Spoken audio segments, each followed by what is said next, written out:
Martin Zender here, doing the best I can under the circumstances. Yes, that reminds me of something Ray Prinzing always used to say. That's the Kingdom teacher I used to listen to in the 80s, had a bunch of his tapes, and he always used to use that phrase, under the circumstances. And he hated that phrase, under the circumstances. And he always said this, he said, well, what are you doing under the circumstances? Well, I know I'd like to be above them, but I mean, it's like I'm feeling under the weather. Well, what are you doing under the weather? Well, okay, I'll get on an airplane and I'll go above the weather, but until then, I'm under it. And you know what? It's not a case of rising above your circumstances, because it almost sounds like a deliverance ministry. Now, I don't think Ray meant it literally, where you just aren't affected by these things. I think, to me, it's more of a Romans 8 thing, where Paul says, in all these things we're more than conquerors in the circumstances. None of us get out of them. As you know, the verse that says, God will not allow you to be tried above what you are able, but with the trial will provide a way of escape, says the King James Version. No.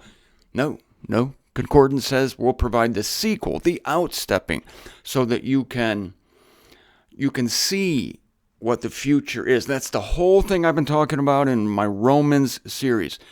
The outstepping, the sequel. You can see where this thing's going to end. You concentrate on resurrection, and you can glory in resurrection years before you are resurrected. So, when last I left you, we were discussing a marvelous thing, namely the last little bit of glee that the evil world will have over the persecution of God's saints. And it is when these morons of the end times in Jerusalem kill the two witnesses. The two witnesses are going to be slaughtered, and their corpses will lie in the streets for 3.5 days, and nobody will allow them to be entombed or buried. And that's not all. The worst of it is that the world celebrates and that they send presents to each other. It's like Christmas come to Jerusalem out of season. And I wonder if they'll have plastic snowmen, plastic Santa Clauses, tinsel everywhere, mistletoe, whatever. It's sick. All this over 2 dead bodies. And I love A. Enoch's quote. I squeezed it in yesterday. I'm going to read it here so I can luxuriate upon it. These people think, of course, that they've snuffed out God. They've snuffed out the last trace, but they haven't.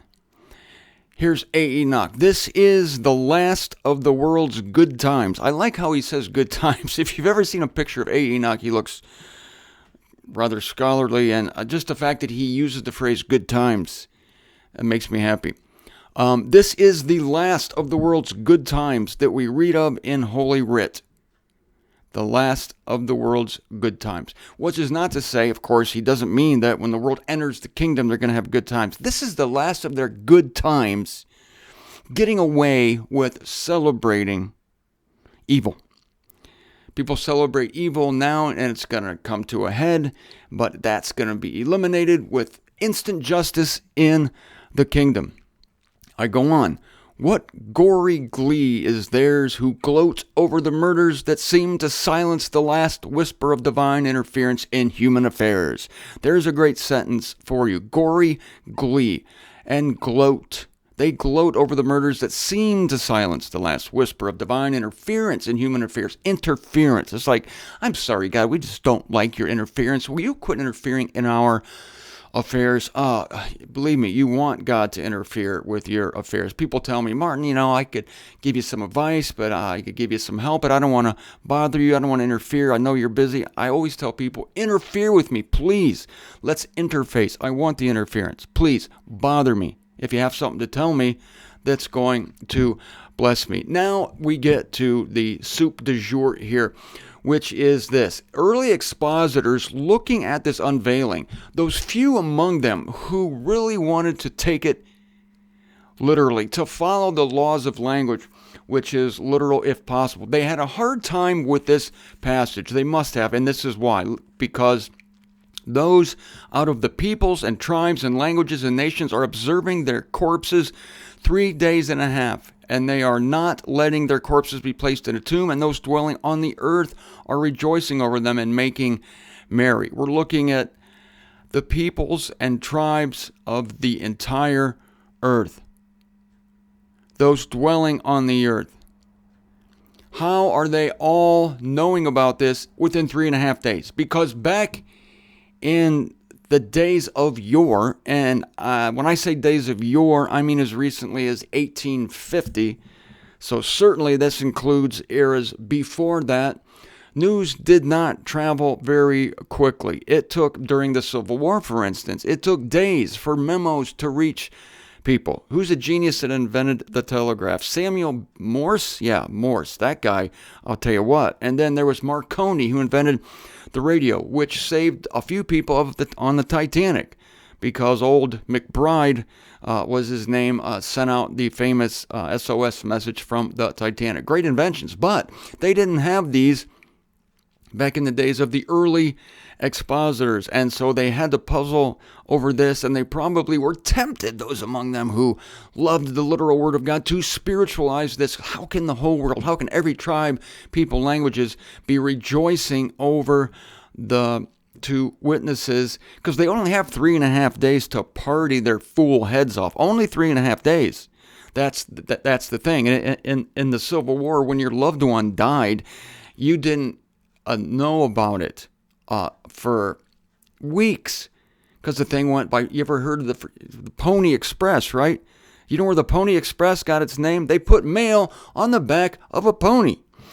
So, I mean, if the sun blew up during the Civil War, they would know about that sooner than the information concerning their loved ones who were, died in combat. Yeah, the sun blows up, we got 8 minutes. 8 minutes, we'll find that out. Isn't it interesting, though?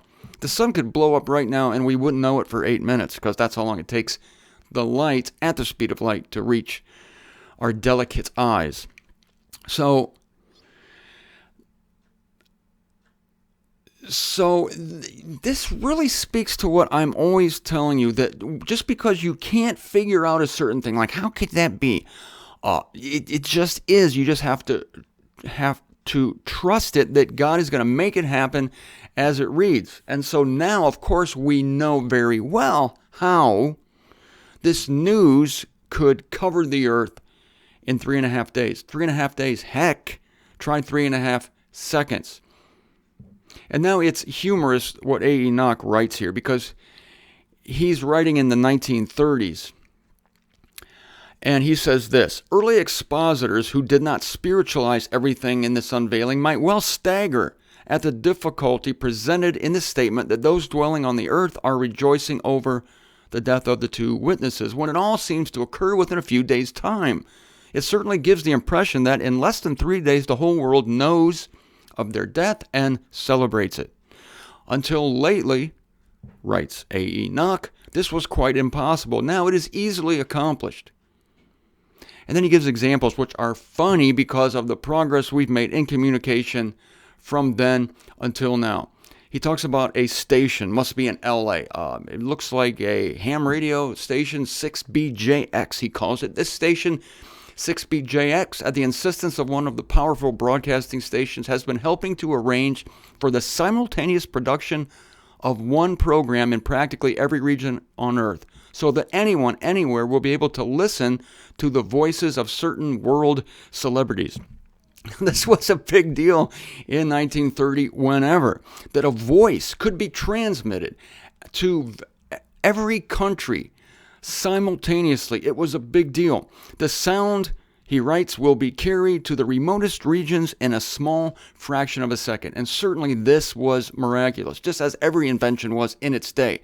The airplane, the telegraph, the telephone.